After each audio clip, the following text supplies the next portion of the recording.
on notice. We are going to expose you, and we are going to make it as difficult as hell for you to stay open.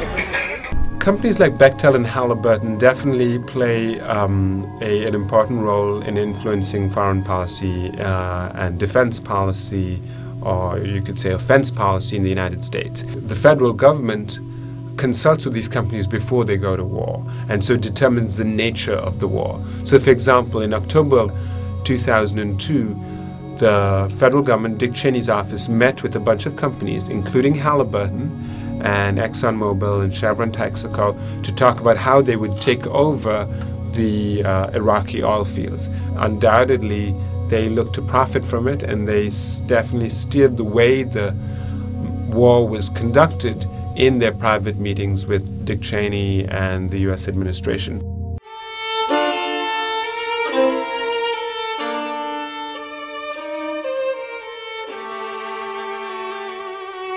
Operation Iraqi Freedom, George Bush assures us, is about returning Iraqi oil to the Iraqi people. That is, returning Iraqi oil to the Iraqi people via corporate multinationals like Bechtel, like Chevron, like Halliburton. Once again, it's a small, tight circle that connects corporate, military and government leadership to one another. The promiscuousness, the cross-pollination is outrageous. I've worked in almost every aspect of investment banking, and lately I've been concentrating mostly on fund management, and for me it's natural to understand the implications of privatization to the Iraqi public, what it would create.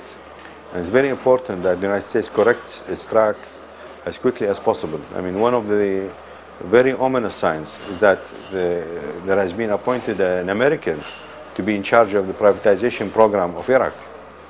This is completely uncalled for. When we put this combined with the attempt to push through the Governing Council a law which permits international companies to have unlimited ownership in Iraq, it's very clear what the designs are. Wholesale ownership by foreign companies, and Iraqis will end up being employees of foreign firms. And this is totally unacceptable. I consider this as an economist, economic imperialism. I think initially when the U.S. military and the U.S. administration decided to occupy Iraq, they had these plans for a free market democracy, as they would call it. This is a country with a great deal of wealth. It had a lot of oil. It's the perfect place to test a free market. A free market is not going to really work in a place where people don't buy goods from. I mean, and Afghanistan, for example, doesn't have a lot of goods except opium.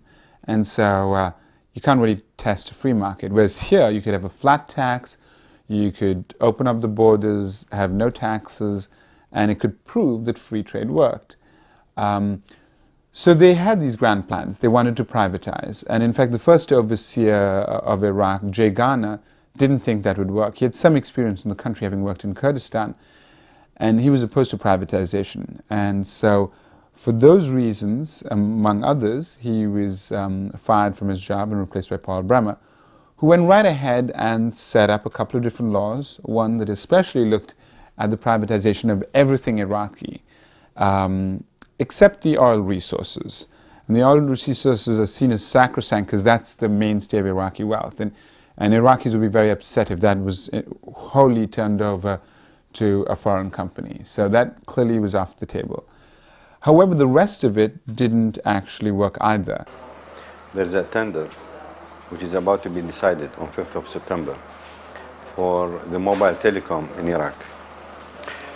The tender calls for 3 companies to start operating in 3 areas of Iraq: north, central, and southern Iraq.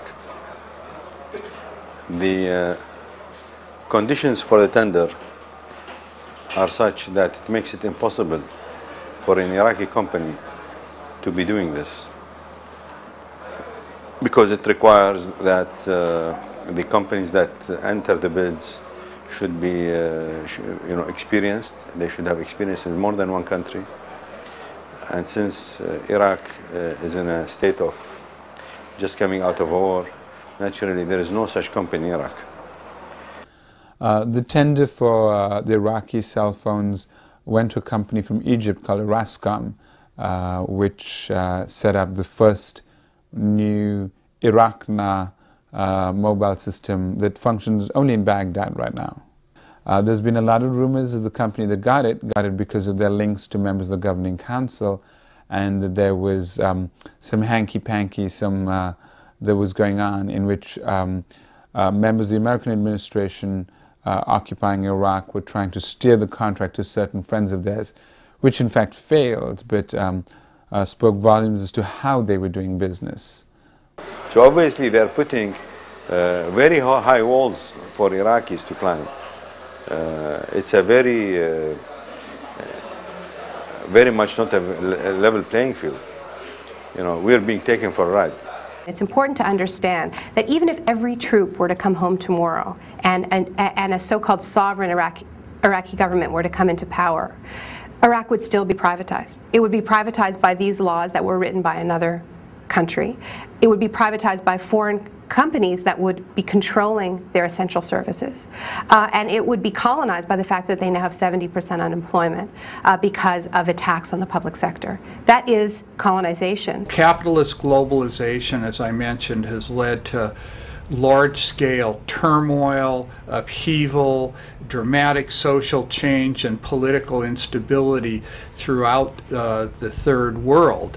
And so the U.S. is seeking new forms of control, new ways to try to stabilize that situation. And we're seeing this played out in Iraq with U.S. efforts to create a pro-U.S. neo-colony much more directly controlled by the United States than Saddam Hussein's government ever was. But we are also seeing the potential pitfalls and dangers of this in the kind of explosive resistance we're seeing in the streets of Iraq today. This whole grand strategy, mapping out this grand strategy is one thing, but accomplishing it is another. And the history I trace in my book shows that these grand schemes of empire often backfire, create unintended effects, and generate even greater resistance than existed before. The free market privatization plan has basically failed, and despite the fact that the neocons and the people in the US administration thought that Iraq would be the perfect place to do the experiment, presumably people would want to invest because it is potentially very wealthy, second largest reserves of oil in the world. However, when they arrived, they discovered the oil infrastructure was in very bad shape, in no small part because of the sanctions, and therefore they weren't able to export the kind of oil to bring in the kind of income they were expecting. So they didn't have the money. The second thing is Saddam Hussein had basically employed pretty much everybody to work in the ministries and the companies and the fields and that sort of thing. They got very minimal wages, but they all had a job, despite of whether they did work or not. So when some of the managers of these institutions came along, they were like, well, we could make ourselves a lot more efficient, we could get rid of these surplus workers, and we could actually maybe get in some international investment that was lacking for the last 10 to 20 years because of the sanctions and various other things. So one daring fellow who ran, I believe, a vegetable oil company suggested that he would go first and